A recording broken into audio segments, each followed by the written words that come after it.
Therefore, in the 13th day of the 12th month, which we said now before to be called Adar, when slain was made ready to all the Jews by Haman and their enemies, setted treason to their blood. On the contrary, the Jews now began to be the higher part, and to avenge them of their adversaries. And the Jews were gathered together by all cities, castles, and places, to stretch forth hand against their enemies and pursuers. And no man was hardy to against stand them, for the dread of their greatness had pierced all peoples. For why both the judges, dukes, and procurators of provinces, and each dignity that were sovereigns of all places and works, enhanced the Jews, for the dread of Mordecai was upon them, whom they knew to be a prince of the king's palace, and to be able to do full much. And the fame of his name increased each day, and flew by the mouths of all men.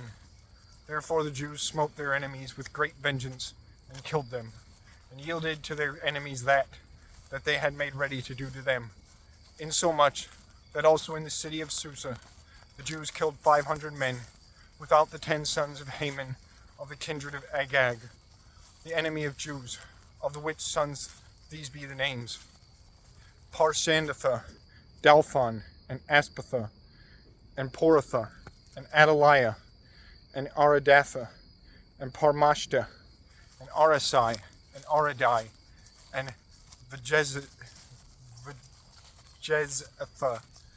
And when the Jews had slain the sons of Haman, they would not touch the praise of the chattels of them. And anon the number of them that were slain in the city of Susa was told to the king. And he said to the queen, The Jews have slain 500 men in the city of Susa, and the 10 sons of Haman. How great slain guessest thou, that they haunt in all provinces? What askest thou more, and what wilt thou that I command to be done? To whom Esther answered, If it pleaseth the king, power be given to the Jews, that as they have done today in Susa, so do they also tomorrow, and that the bodies of the 10 sons of Haman be hanged up in gibbets. And the king commanded that it should be done so. And anon the behest of the king hanged in Susa, and the bodies of the 10 sons of Haman were hanged up. Therefore, when the Jews were gathered together in the 14th day of the month, Adar, or March, 300 men were slain in Susa, and the Jews took not away the chattel of those men, but also, by all the provinces, they were subject to the lordship of the king. Jews stood for their lives when their enemies and pursuers were slain, insomuch that 75,000 of slain men were filled, and no man touched anything of the chattels of them. Certainly, the 13th day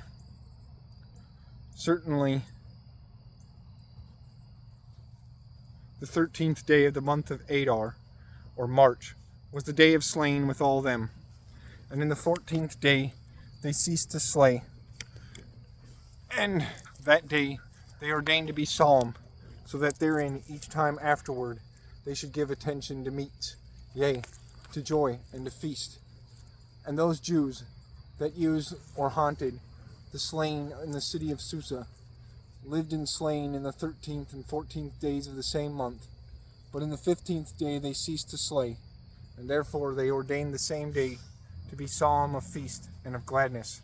And these Jews that dwelled in burg towns, not walled, and in villages, deemed the 14th day of the month of Adar to be solemn of feast and of joy, to that they be joyful therein, and send each to other parts of the feast and of their meats. And Mordecai wrote all these things, and he sent all these things written by the letter of the Jews that dwelled in all the provinces of the king, as well to the Jews dwelling nigh as far, that they should receive and hold for their feast days the 14th and 15th days of the month of Adar, and ever when the year turneth again, to hallow these days with solemn honor. For in those days the Jews avenged themselves of their enemies, and then their mourning and their sorrow were turned into gladness and joy. And therefore these days should be days of feast and of gladness, and that they should send each to other parts of meats, and give little gifts to poor men. And the Jews received into a solemn custom all those things which they began to do in that time, which things Mordecai had commanded by letters to be done. For Haman, the son of Hammedatha, of the kindred of Agag, the enemy and adversary of Jews, thought evil against him, to slay them, against them, to slay them, and to do them away. And he cast Pur, that is to say in our language, Lot, to do it. And after this Esther entered into the king, and besought that the enforcings or endeavors of Haman should be made void by the letters of the king, and that the evil which he had thought against the Jews should be turned again into his head. Forsooth, they hanged on the cross both him and his sons.